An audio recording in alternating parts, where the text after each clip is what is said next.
থার্মোপাইলের যুদ্ধ নামটা শুনলেই আমাদের সবার চোখের সামনে কি ভেসে ওঠে? বীরত্ব, আত্মত্যাগ, এক মহাকাব্য, তাই না? কিন্তু ইতিহাসের সবচেয়ে বিখ্যাত এই লড়াইয়ের কিংবদন্তির আড়ালে এমন একটা সত্যি লুকিয়ে আছে যা প্রায়ই আমাদের চোখে এড়িয়ে যায়। চলুন আজ সেই গল্পটাই জানা যাক।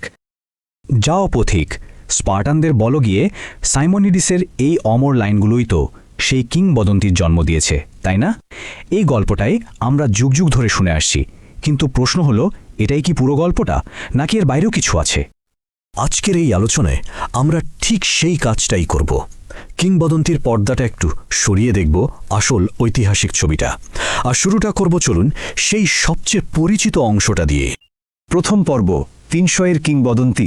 আচ্ছা, এই যে আমরা সবসময় বলি 300 স্পার্টান, এই যুদ্ধের গল্পটা কি আসলেই শুধু 300 জনকে নিয়েই? চলুন তো সত্যি আর গল্পের মধ্যেকার ফারাকটা খুঁজে বের করি। 300 শুধু একটা সংখ্যা, তাই না? কিন্তু ভাবুন তো, এই একটা সংখ্যাই প্রায় 2500 বছর ধরে থার্মোপাইলের যুদ্ধকে আমাদের কাছে তুলে ধরেছে। কিন্তু এই আইকনিক সংখ্যার আড়ালে আসল সত্যিটা কি?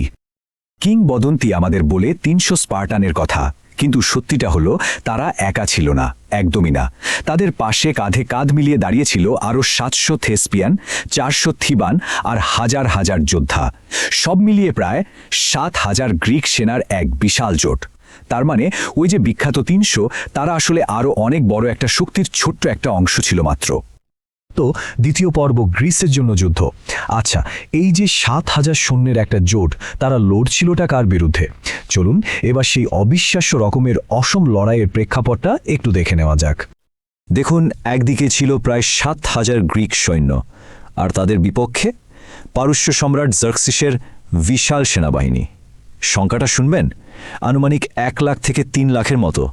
ভাবা যায়, সংখ্যার এই ব্যবধানটা ছিল এক কথায় অবিশ্বাস্য। প্রশ্ন আসেই, এত বিশাল একটা বাহিনীর সামনে গ্রিকরা টিকে ছিল কিভাবে? রহস্যটা লুকিয়েছিল তাদের বর্ম আর অস্ত্রের মধ্যে। গ্রিক হপলাইটদের ছিল ভারী ব্রঞ্জের বর্ম আর বিশাল লম্বা বর্ষা, যা ছিল প্রতিরক্ষার জন্য একদম পারফেক্ট। আর থার্মোপাইলের ওই যে সরু গিরিপথ, সেখানে এই উন্নত সরঞ্জামই হয়ে উঠেছিল তাদের সবচেয়ে বড় শক্তি, বলা যায় তাদের তুরুপের তাস। আর তাদের মূল কৌশলটার নাম ছিল ফালাংস। জিনিসটা কি? এটা হলো সৈন্যদের এমন এক নিবিড় ফরমেশন যেখানে তারা কাঁধে কাঁধ মিলিয়ে ঢালের এক দুর্ভেদ্য দেওয়াল তৈরি করে ফেলত। ভাবুন তো, একটা জীবন্ত দেওয়াল। আর এই দেওয়াল দিয়েই তারা বিশাল পারস্য বাহিনীকে দিনের পর দিন আটকে রেখেছিল। এবার আসা যাক তৃতীয় পর্বে, শেষ প্রতিরোধ। বর্ম ছিল, অস্ত্র ছিল, কৌশলও ছিল, কিন্তু ওই 3 দিন যুদ্ধক্ষেত্রে ঠিক কি এমন ঘটেছিল যা এই লড়াইকে ইতিহাসে অমর করে রাখল? প্রথম 2 দিন গ্রিকদের ওই দুর্ভেদ্য দেয়ালটা পারস্যের একের পর এক আক্রমণকে বুকফুয়ালির ধুলোয় মিশিয়ে দিচ্ছিল। কিন্তু তৃতীয় দিনে ঘটল এক বিশ্বাসঘাতকতা। একটা গোপন পথের খোঁজ পেয়ে পারস্য বাহিনী যুদ্ধের মোড়টা একেবারে ঘুরিয়ে দিল। স্পার্টানদের মানসিক জোরটা কেমন ছিল তা একটা ঘটনা শুনলেই বোঝা যায়। যখন ওদের বলা হলো পারস্যের তীরগুলো নাকি আকাশ থেকে সূর্যকেই ঢেকে দেবে, তখন ডাইনাকিস নামে এক স্পার্টান ওয়েইন কি বলেছিলেন জানেন? উনি খুব শান্তভাবে উত্তর দিয়েছিলেন, বাহ, বেশ তো, তাহলে আমরা ছায়ার নিচেই যুদ্ধটা করব। ভাবা যায়। হ্যাঁ, এই বিশ্বাসঘাতকতাই যুদ্ধের ভাগ্যটা লিখে দিয়েছিল।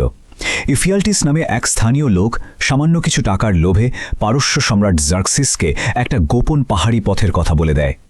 আর সেই পথ ধরেই পারস্যের সেরা বাহিনী রাতের অন্ধকারে গ্রিকদের পেছন দিক থেকে ঘিরে ফেলে। তো এই শেষ লড়াইয়ে কারা থেকে গিয়েছিল? শুধু 300 স্পার্টান না, তাদের সাথে ছিল 400 থিবান আর 700 থ্যাসপিয়ান। আর সবচেয়ে অবাক করা বিষয় হলো, এই থ্যাসপিয়ানরা কিন্তু থাকতে বাধ্য ছিল না। তারা স্বেচ্ছায়, নিজেদের ইচ্ছায় স্পার্টানদের পাশে দাঁড়িয়ে মৃত্যুবরণ করার সিদ্ধান্ত নিয়েছিল। কি অবিশ্বাস্য একটা আত্মত্যাগ! আর এই গল্পটাই প্রায়ই ইতিহাসের পাতায় হারিয়ে যায়।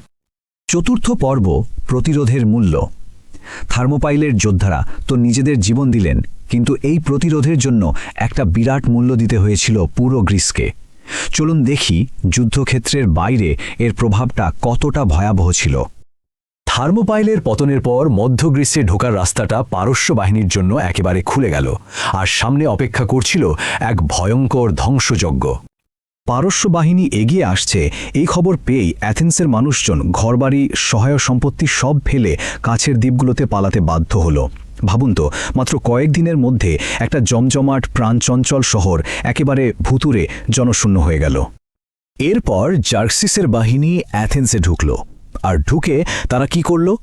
গ্রিকদের সবচেয়ে পবিত্র জায়গা অ্যাক্রোপোলিস সেটাকে পুড়িয়ে ছাই করে দিল। এটা ছিল আসলে গ্রিকদের প্রতিরোধের এক নির্মম জবাব, তাদের সংস্কৃতির একেবারে হৃৎপিণ্ডে একটা বিশাল আঘাত। আর এই ধ্বংসলীলা কিন্তু শুধু অ্যাথেন্সেই থেমে থাকেনি। থেসপিয়ায়, প্লাটিয়ার মতো শহরগুলোকে একেবারে মাটির সাথে মিশিয়ে দেওয়া হলো। গ্রামের পর গ্রাম লুট হলো, আর অগণিত সাধারণ মানুষকে দাস বানানো হলো। বলা যায় পুরো মধ্য গ্রিস জুড়ে নেমে এসেছিল এক অকল্পনীয় বিপর্যয়। এবার শেষ পর্ব, এক যুদ্ধজয়ী পরাজয়। এত ধ্বংস, এত ক্ষয়ক্ষতি, তাহলে কি থার্মোপাইলের ওই প্রতিরোধটা পুরোপুরি ব্যর্থ ছিল? এখানেই গল্পের সবচেয়ে বড় টুইস্ট। চলুন দেখি কিভাবে এই পরাজয়টাই শেষ পর্যন্ত গ্রিকদের চূড়ান্ত জয়ের রাস্তাটা তৈরি করে দিয়েছিল।